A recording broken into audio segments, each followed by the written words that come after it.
தமிழகத்தில் ராஜராஜனுக்கும் ராஜேந்திர சோழனுக்கும் பிரம்மாண்ட சிலை அமைக்கப்படும் என்று பிரதமர் நரேந்திர மோடி தெரிவித்துள்ளார். கங்கை கொண்ட சோழபுரத்தில் உரையாற்றிய அவர், இந்த சிலைகள் நம் வரலாற்று விழிப்புணர்வின் கொடிமரங்களாக இருக்கும் என்றார். ராஜராஜன், ராஜேந்திர சோழன் இருவரும் பாரதத்தின் அடையாளங்கள் என்றும் சோழர்களே ஜனநாயகத்தின் முன்னோடிகள் என்றும் பிரதமர் மோடி குறிப்பிட்டுள்ளார். நிகழ்ச்சியில் உரையாற்றிய அவர், இன்று உலகம் பேசும் நீர் மேலாண்மைக்கு முன்னோடி சோழர்கள் என்றார். கங்கையின் மகத்துவத்தை ராஜேந்திர சோழன் உணர்ந்ததாகவும் மோடி குறிப்பிட்டார். கங்கை கொண்ட சோழபுரத்தில் நடைபெற்ற மாமன்னன் ராஜேந்திர சோழனின் முப்பெரும் விழாவில் ராஜேந்திர சோழனின் பெருமையை பறைசாற்றும் நினைவு நாணயத்தை பிரதமர் மோடி வெளியிட்டார். கங்கை கொண்ட சோழபுரம் கோயிலில் பிரதமர் மோடி சாமி தரிசனம் செய்தார். தொடர்ந்து விழா மேடைக்கு வந்த அவரிடம் ஆளுநர் ரவி மற்றும் அமைச்சர் தங்கம் தென்னரசு நினைவு பரிசுகளை வழங்கினர். கங்கை கொண்ட சோழபுரம் சோழீஸ்வரர் கோவில் மண்டபங்களில் அமைக்கப்பட்டுள்ள சைவ சித்தாந்தம் சோழர்களின் கோவில்கள் என்ற கண்காட்சியை பிரதமர் மோடி பார்வையிட்டார். கண்காட்சியில் இடம்பெற்றிருந்த கோவில் கல்வெட்டுகள், சிற்பங்கள், செப்பேடுகளின் பிரதிகளை வியந்து பார்வையிட்டு அவற்றின் சிறப்பம்சங்கள் குறித்து கேட்டறிந்தார்.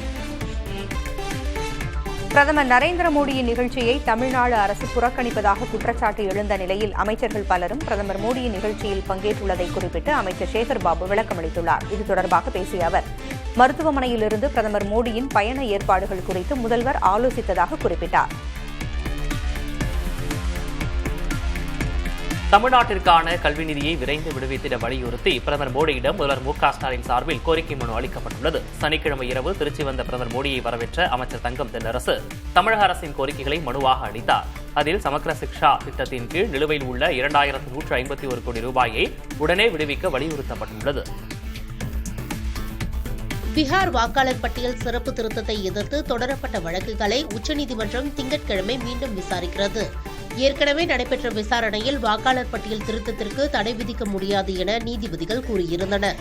அதே நேரம் ஆதார் அட்டை, வாக்காளர் அட்டை, ரேஷன் அட்டையை சான்றாக ஏற்பது குறித்து பரிசீலிக்குமாறும் நீதிபதிகள் கேட்டுக் கொண்டிருந்தனர். மேற்கு வங்க முதல்வர் மம்தா பானர்ஜி மொழி காக்கும் போராட்டத்தை தொடங்கியுள்ளார். வங்கதேசத்திலிருந்து சட்டவிரோதமாக குடியேறியவர்கள் மீது நடவடிக்கை என்ற பெயரில் வங்க மொழி பேசும் அனைத்து மக்களும் பாஜக ஆளும் மாநிலங்களில் குறிவைக்கப்படுவதாக முதல்வர் மம்தா பானர்ஜி குற்றம் சாட்டி வருகிறார். இதனை கண்டித்து அவர் மொழி போராட்டத்தை தொடங்கியுள்ளார். இதுகுறித்து மக்கள் மத்தியில் விழிப்புணர்வு ஏற்படுத்த மாநிலமெங்கும் கூட்டங்கள் நடத்தப்படும் என அவர் கூறியுள்ளார்.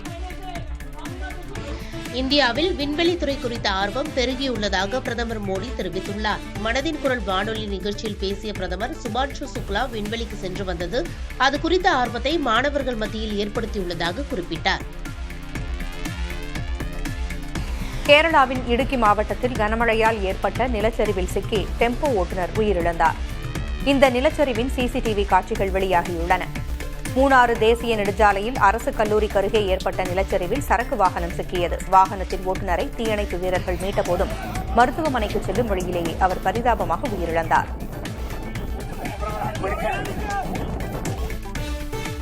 உத்தராகண்ட் மாநிலம் ஹரித்வாரில் மானசா தேவி கோயிலில் ஏற்பட்ட கூட்ட நெரிசலில் சிக்கி 6 பேர் உயிரிழந்தனர். பலர் காயங்களுடன் சிகிச்சை பெற்று வருகின்றனர். கடல் மட்டத்திலிருந்து 500 அடி உயரத்தில் அமைந்துள்ள சிவாலை குன்று பகுதியில் மானசா தேவி கோயில் அமைந்துள்ளது. கோயிலில் ஞாயிற்றுக்கிழமை என்பதால் ஏராளமான பக்தர்கள் குவிந்திருந்தனர். அப்போது கூட்ட நெரிசலில் விபரீதம் நேரிட்டுள்ளது. பீகாரின் மகுவா தொகுதியில் சுயேட்சையாக போட்டியிடப் போவதாக அம்மாநில முன்னாள் அமைச்சரான தேஜ் பிரதாப் யாதவ் அறிவித்துள்ளார். பொதுமக்களின் ஆதரவு தனக்கு உள்ளதாக தெரிவித்துள்ள அவர், சட்டமன்ற தேர்தலுக்கு பிறகு முதல்வராக நிதிஷ்குமார் தொடரமாட்டார் என்று கூறினார். ஹாசன்பூர் தொகுதி எம்எல்ஏவாக உள்ள தேஜ் பிரதாப் யாதவை கட்சியிலிருந்து நீக்கி அவரது தந்தையும் கட்சித் தலைவருமான லாலு பிரசாத் யாதவ் நடவடிக்கை எடுத்திருந்தார். மறைந்த முன்னாள் குடியரசுத் தலைவரான அப்துல் கலாமின் நினைவு தினத்தையொட்டி அவருக்கு பிரதமர் நரேந்திர மோடி மரியாதை செலுத்தினார். இதுகுறித்து எக்ஸ் வலைதளத்தில் அவர் வெளியிட்ட பதிவில், எழுச்சியூட்டும் தொலைநோக்கு பார்வை கொண்ட அப்துல் கலாம் ஒரு சிறந்த விஞ்ஞானி மற்றும் தேசபக்தர் என்று பிரதமர் மோடி தெரிவித்துள்ளார். நமது தேசத்திற்கான அவரது அர்ப்பணிப்பு அனைவருக்கும் ஒரு சிறந்த முன்மாதிரியாக திகழ்வதாகவும் குறிப்பிட்டுள்ளார். இந்தியாவில் ஹீட் ஸ்ட்ரோக் எனப்படும் வெப்பவாதத்தால் கடந்த மார்ச் முதல் ஜூன் வரை 14 பேர் உயிரிழந்தனர். மார்ச் 1ஆம் தேதி முதல் ஜூன் 24ஆம் தேதி வரையிலான காலகட்டத்தில் 7192 பேருக்கு வெப்பவாதத்தால் உடல்நலக்குறைவு ஏற்பட்டதாக தெரிவிக்கப்பட்டுள்ளது. இதில் அதிகபட்சமாக கடந்த மே மாதம் 2962 பேர் வெப்பவாதத்தால் பாதிக்கப்பட்டதாகவும் 3 பேர் உயிரிழந்ததாகவும் தேசிய நோய் தடுப்பு மையம் தெரிவித்துள்ளது. காவிரி கரையோர பகுதிகளுக்கு வெள்ள அபாய எச்சரிக்கை விடுக்கப்பட்டதால் திருச்சி, ஈரோட்டுக்கு தேசிய பேரிடர் மீட்புப் படையினர் விரைந்தனர். மீட்புப் பணிகளுக்காக ராணிப்பேட்டை மாவட்டம் அரக்கோணத்திலிருந்து தேசிய பேரிடர் மீட்புப் படையைச் சேர்ந்த 60 வீரர்கள் கொண்ட 2 குழுக்கள் விரைந்தனர். இந்தியாவின் NLC நிறுவனம் வெளிநாடுகளில் அரிய வகை கனிமங்களை எடுக்கும் திட்டத்தை செயல்படுத்த உள்ளது. இது தொடர்பாக மேற்கு ஆப்பிரிக்க நாடான மாலியிலிருந்து லித்தியத்தை எடுப்பது குறித்தும் காங்கோவிலிருந்து தாமிரம் மற்றும் கோபால்ட்டை எடுப்பது குறித்தும் பேசி வருவதாக அந்நிறுவனத்தின் தலைமை நிர்வாக இயக்குநர் பிரசன்னகுமார் தெரிவித்தார். குற்றாலம் மீனருவியில் பொதுமக்கள் குளிப்பதற்கு அனுமதி அளிக்கப்பட்டுள்ளது. கனமழை காரணமாக குற்றாலம் அருவியில் ஏற்பட்ட வெள்ளப்பெருக்கால் அருவியில் குளிக்க தடை விதிக்கப்பட்டிருந்தது. இந்த நிலையில் 9 நாட்களுக்கு பிறகு மீண்டும் பொதுமக்கள் குளிக்க அனுமதி வழங்கப்பட்டுள்ளது. நீலகிரி மாவட்டத்தில் பெய்து வரும் கனமழை மற்றும் பலத்த காற்று காரணமாக தொட்டபெட்டா மலை சிகரம், பைன் ஃபாரஸ்ட் மற்றும் 8வது மைல் ட்ரீ பார்க் ஆகிய 3 சுற்றுலா மையங்கள் மூடப்பட்டன. காற்றின் தாக்கத்தால் மரங்கள் விழும் அபாயம் இருப்பதால் வனத்துறைக்கு சொந்தமான இந்த சூழல் சுற்றுலா மையங்களை தற்காலிகமாக மூடியதாக வனத்துறையினர் தெரிவித்தனர். ஈரோடு மாவட்டம் கோபிச்செட்டிப்பாளையம் அருகே தோட்டத்து வீட்டில் வசித்த முதியோர் 2 மீது ஒரு கும்பல் தாக்குதல் நடத்தியுள்ளது. எலத்தூர் நாகமலை கிராமத்தைச் சேர்ந்த லிங்குசாமியும் அவரது உறவினருமான விஜயலட்சுமியும் உருட்டுக்கட்டையால் தாக்கப்பட்ட நிலையில் அவர்கள் கூச்சலிட்டதை அடுத்து அக்கும்பல் தப்பியோடியதாக கூறப்படுகிறது. படுகாயமடைந்த 2 கோவை தனியார் மருத்துவமனையில் அனுமதிக்கப்பட்டுள்ளனர். சென்னை முத்தியால்பேட்டையில் மெத்தபெட்டமைன் போதைப்பொருள் தயாரிக்க பயன்படுத்தும் சூடோ எபிட்ரினை காவல்துறையினர் பறிமுதல் செய்தனர். காவல்துறையினருக்கு கிடைத்த ரகசிய தகவலின் பேரில் முத்தியால்பேட்டை பொன்னியம்மன் கோவில் தெருவில் உள்ள கட்டடத்தில் அதிரடியாக சோதனை நடத்தினர். இதில் 5 கிலோ சூடோ எபிட்ரினை பறிமுதல் செய்த காவலர்கள் 3 பேரை கைது செய்தனர்.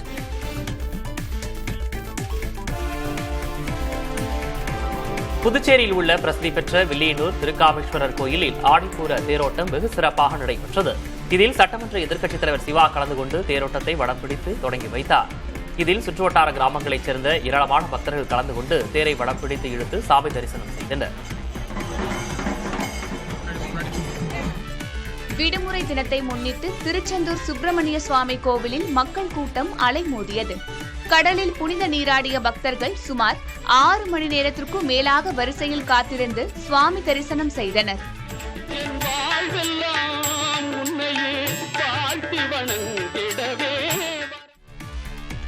பிரதமர் மோடியின் வருகைக்கு எதிர்ப்பு தெரிவித்து திருச்சி மரக்கடை பகுதியில் காங்கிரஸ் கட்சியினர் கருப்பு கொடியேந்தி ஆர்ப்பாட்டம் நடத்தினர். சிறுபான்மையினர், OBC, SC, ST பிரிவினரை ஒடுக்கி தமிழக நலன்களை மறுப்பதாக கூறி இந்த ஆர்ப்பாட்டம் நடைபெற்றது. பாதுகாப்பு காரணங்களுக்காக 100க்கும் மேற்பட்ட காவல்துறையினர் குவிக்கப்பட்டிருந்தனர். நீலகிரி மாவட்டத்தில் தொடர்ந்து பெய்து வரும் கனமழையால் 184 அடி கொள்ளளவு கொண்ட எமரல்ட் அணை முழு கொள்ளளவை எட்டியது. அணையின் பாதுகாப்பை கருதி உபரிநீர் திறந்துவிடப்பட்டுள்ளது. இதனால் எமரல்ட், நேரு நகர், நேரு கண்டி உள்ளிட்ட கரையோர பகுதிகளில் வசிக்கும் மக்கள் பாதுகாப்பாக இருக்குமாறு மாவட்ட நிர்வாகம் ஒலிபெருக்கி மூலம் எச்சரிக்கை விடுத்தது. பவானி ஆற்றில் ஏற்பட்டுள்ள வெள்ளப்பெருக்கு காரணமாக ஈரோடு மாவட்டம் கோபிச்செட்டிப்பாளையத்திற்கு அருகே உள்ள கொடிவேரி அணை மூடப்பட்டது. கொடிவேரி அணைக்கு சுற்றுலா பயணிகள் வரவும், ஆற்றில் குளிக்கவும், துணி துவைக்கவும், கால்நடைகளை மேய்க்கவும், பரிசல் பயணம் மேற்கொள்ளவும் மறு உத்தரவு வரும் வரை தடை விதிக்கப்பட்டுள்ளது. திருவாரூரில் சமவேளைக்கு சம ஊதியம் வழங்க வேண்டும் என 200க்கும் மேற்பட்ட ஆசிரியர்கள் முதன்மை கல்வி அலுவலகம் முன்பு உண்ணாவிரத போராட்டத்தில் ஈடுபட்டனர். அப்போது ஊதிய முரண்பாடுகளை களைய வேண்டும் என அவர்கள் முழக்கமிட்டனர்.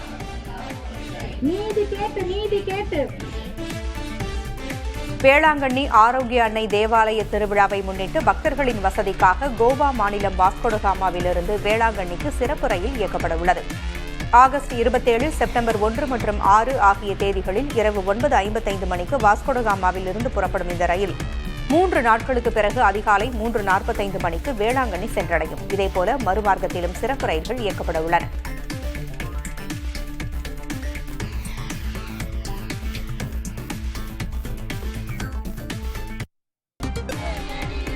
ராமநாதபுரத்தில் தமிழ்நாடு அரசு கலை பண்பாட்டுத்துறை மற்றும் மதுரை கலை பண்பாட்டு மையம் இணைந்து நடத்திய பகுதி நேர நாட்டுப்புற கலைப்பயிற்சி மையத்தின் செயல்முறை தேர்வுகள் நடைபெற்றன. கரகாட்டம், கிராமிய பாடல், ஒயிலாட்டம், சிலம்பாட்டம் ஆகிய பிரிவுகளில் பயின்ற 151 மாணவர்களில் 86 மாணவர்கள் இத்தேர்வில் பங்கேற்று தங்கள் திறமைகளை வெளிப்படுத்தினர்.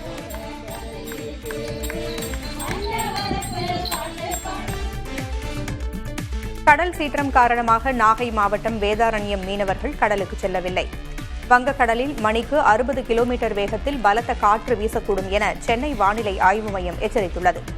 இதனால் 15 கிராமங்களைச் சேர்ந்த சுமார் 5000 மீனவர்கள் கடலுக்கு செல்லாமல் தங்களது படகுகளையும் மீன்பிடி வலைகளையும் பாதுகாப்பான இடங்களில் நிறுத்தி வைத்துள்ளனர்.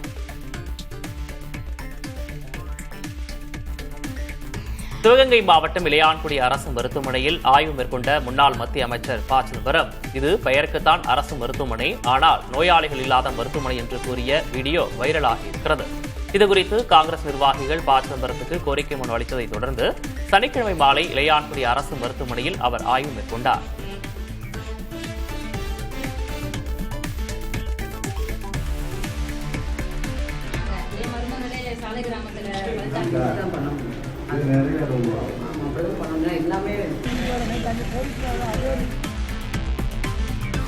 ஞாயிற்றுக்கிழமை வார விடுமுறையை ஒட்டி கோவை மாவட்டம் வால்பாறையில் சுற்றுலா பயணிகள் வருகை அதிகரித்து காணப்பட்டது. தொடர் மழை காரணமாக சுற்றுலா தலங்கள் அனைத்தும் மூடப்பட்ட போதிலும் கூழாங்கல் ஆறு, வாட்டர் ஃபால்ஸ், தேயிலை தோட்டம், கவர்கல் கைகாட்டி சிலை, சோலையாறு அணை போன்றவற்றிற்கு அருகில் சுற்றுலா பயணிகள் இயற்கை அழகை ரசித்து புகைப்படம் எடுத்து மகிழ்ந்தனர். நீலகிரி மாவட்டம் குன்னூர் மேட்டுப்பாளையம் மலை ரயில் பாதையில் யானை தாக்கி ரயில்வே ஊழியர் படுகாயமடைந்தார். இச்சிமரம் பகுதி அருகே தண்டவாளங்களை ஆய்வு செய்து கொண்டிருந்த பீகார் மாநிலத்தைச் சேர்ந்த ரயில்வே ஊழியர் ரோஹித் சிங்கை யானை தாக்கியது. இதில் பலத்த காயமடைந்த அவர் சக ஊழியர்கள் உதவியுடன் மீட்கப்பட்டு உதகை அரசு மருத்துவமனையில் அனுமதிக்கப்பட்டார். நெல்லை மாவட்டம் அம்பாசமுத்திரத்திற்கு அருகே உள்ள தெற்கு பாப்பான்குளம் பகுதியில் மீண்டும் கரடி நடமாட்டம் காணப்பட்டுள்ளது. பேருந்து நிலையம் மற்றும் அஞ்சல் அலுவலகத்திற்கு அருகில் உள்ள குடியிருப்பு பகுதிகளில் கரடி நடமாடியதை கண்ட அப்பகுதி மக்கள் வனத்துறைக்கும் காவல்துறையினருக்கும் தகவல் அளித்தனர். சம்பவ இடத்திற்கு விரைந்த வனத்துறையினர் கரடியை வனப்பகுதிக்குள் விரட்டும் முயற்சியில் ஈடுபட்டனர். நெல்லை மாவட்டத்தின் பல்வேறு பகுதிகளில் பரவலாக மழை பெய்தது. மேற்கு தொடர்ச்சி மலையை ஒட்டிய பாபநாசம், விகேபுரம் உள்ளிட்ட பகுதிகளில் விட்டுவிட்டு பெய்த மழை காரணமாக மக்களின் இயல்பு வாழ்க்கை பாதிக்கப்பட்டது. திருப்பூர் மாவட்டம் உடுமலைப்பேட்டை அருகே அமைந்துள்ள திருமூர்த்திமலை பஞ்சலிங்க அருவியின் நீர்பிடிப்பு பகுதிகளில் பெய்து வரும் கனமழையால் அருவியில் வெள்ளப்பெருக்கு ஏற்பட்டுள்ளது. இதனால் பஞ்சலிங்க அருவிக்கு பொதுமக்கள் மற்றும் சுற்றுலா பயணிகள் செல்ல தடை விதிக்கப்பட்டுள்ளது. அமெரிக்காவின் டிராவஸ் நகரத்தில் வால்மார்ட் கடை ஒன்றில் 11 பேர் கத்தியால் குத்தப்பட்டனர். இதில் 6 பேர் உடல்நிலை கவலைக்கிடமாக இருக்கிறது. கத்தியால் குத்திய நபர் சந்தேகிக்கப்படுபவரை கைது செய்து விசாரித்து வருவதாக காவல்துறையினர் தெரிவித்துள்ளனர். கம்போடியா, தாய்லாந்து இடையே போர் நிறுத்தத்திற்கு அமெரிக்க அதிபர் டிரம்ப் அழைப்பு விடுத்திருக்கும் நிலையில் இரு நாடுகளுக்கும் மோதல் மேலும் தீவிரமடைந்துள்ளது. இதுவரை இருதரப்பிலும் 33 பொதுமக்கள் உயிரிழந்த நிலையில் 1,70,000 பேர் வசிப்பிடத்தை விட்டு வேறு இடங்களில் தஞ்சமடைந்தனர். முன்னதாக போர் நிறுத்தம் தொடர்பாக இரு நாட்டு தலைவர்களுடனும் அமெரிக்க அதிபர் டிரம்ப் தொலைபேசியில் பேசினார். காசா மக்கள் பட்டினிக்கு காரணமான இஸ்ரேல் அரசாங்கத்தை கண்டித்து இஸ்ரேலியர்கள் போராட்டம் நடத்தினர். பசியால் மக்களை தவிக்க விடுவது மிகப்பெரிய குற்றம் என்றும், காசா மக்களே கவலைப்படாதீர்கள், நாங்கள் இருக்கிறோம் என்றும் அவர்கள் குரல் எழுப்பினர். வடகொரியாவில் போர் வெற்றி தினம் உற்சாகமாக கொண்டாடப்பட்டது. தலைநகர் பியாங்யாங்கில் மக்கள் ஆடல் பாடலுடன் கொண்டாட்டங்களில் ஈடுபட்டனர். கண்கவரும் வானவேடிக்கைகளும் நடத்தப்பட்டன. போரில் இறந்தவர்களின் நினைவிடத்தில் அஞ்சலி செலுத்திய அதிபர் கிம் ஜாங் உன் அமெரிக்காவின் ஆதிக்கத்தை எதிர்க்கும் போரில் வெற்றி பெறுவோம் என உறுதிமொழி எடுத்தார். உக்ரைன், ரஷ்யா இடையிலான போருக்கு மத்தியில் உக்ரைனில் உள்ள 2 கிராமங்களை கைப்பற்றியுள்ளதாக ரஷ்யா தரப்பில் தெரிவிக்கப்பட்டுள்ளது. அதன்படி கடந்த 24 மணி நேரத்தில் ஜெலனிகாய், மலேவ்கா ஆகிய கிராமங்களை ரஷ்ய படைகள் தங்கள் கட்டுப்பாட்டின் கீழ் கொண்டு வந்திருப்பதாக அந்நாட்டு பாதுகாப்புத்துறை தெரிவித்துள்ளது. ஆப்பிரிக்க நாடான தான்சானியாவில் வனவிலங்குகளை காண புதுமையான ஏற்பாடு செய்யப்பட்டுள்ளது. வானில் வாயு நிரப்பப்பட்ட பலூனிலிருந்து விலங்குகளின் நடமாட்டத்தை பார்க்கும் வசதி ஏற்படுத்தப்பட்டுள்ளது. வானிலிருந்து பறவை போல வனவிலங்குகளை பார்ப்பது புதிய அனுபவமாக இருந்ததாக இதில் பயணித்தவர்கள் தெரிவித்தனர். அமெரிக்காவின் கலிபோர்னியா மாநிலத்தில் உள்ள சாண்டியாகோவில் பிரபல காமிக் கதாபாத்திரங்கள் வேடத்துடன் மக்கள் பங்கேற்ற ஊர்வலம் நடைபெற்றது. ஆண்டுதோறும் நடக்கும் இந்த நிகழ்ச்சியை ஏராளமான மக்கள் கண்டுகளித்தனர். இந்த நிகழ்ச்சி தங்கள் படைப்பாற்றலை வெளிப்படுத்துவதாக உள்ளதாக இதில் பங்கேற்றவர்கள் கூறினர்.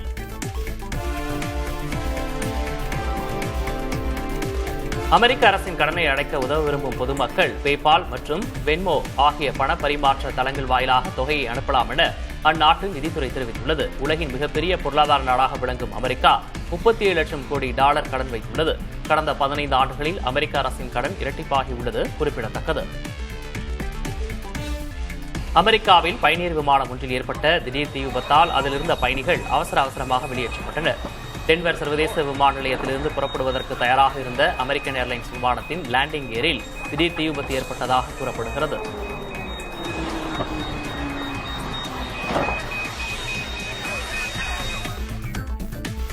நியூசிலாந்து, தென்னாப்பிரிக்கா, ஜிம்பாப்வே முத்தரப்பு T20 தொடரை நியூசிலாந்து கைப்பற்றியது. ஜிம்பாப்வேயின் ஹராரையில் நடைபெற்ற இறுதிப் போட்டியில் 3 ரன்கள் வித்தியாசத்தில் நியூசிலாந்து அணி த்ரில் வெற்றியை ருசித்தது.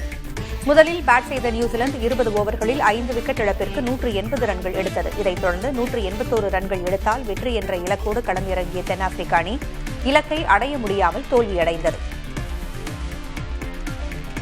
இயக்குனர் S.S. ராஜமௌலி இயக்கத்தில் மகேஷ் பாபு நடிக்கும் புதிய படத்தின் படப்பிடிப்பு ஆப்பிரிக்க நாடான தான்சானியாவில் நடைபெற உள்ளது. 100 பேர் பங்கேற்கும் பிரம்மாண்ட சண்டை காட்சி அடுத்த மாதம் படமாக்கப்பட உள்ள நிலையில் அதற்கான ஒத்திகைகள் ஹைதராபாத்தில் நடைபெற்று வருகின்றன. தற்காலிகமாக SSMB 29 என பெயரிடப்பட்டுள்ள இப்படம் இந்தியாவிலேயே முன் எப்போதும் இல்லாத அளவில் 1000 கோடி ரூபாய் செலவில் தயாரிக்கப்பட்டு வருகிறது.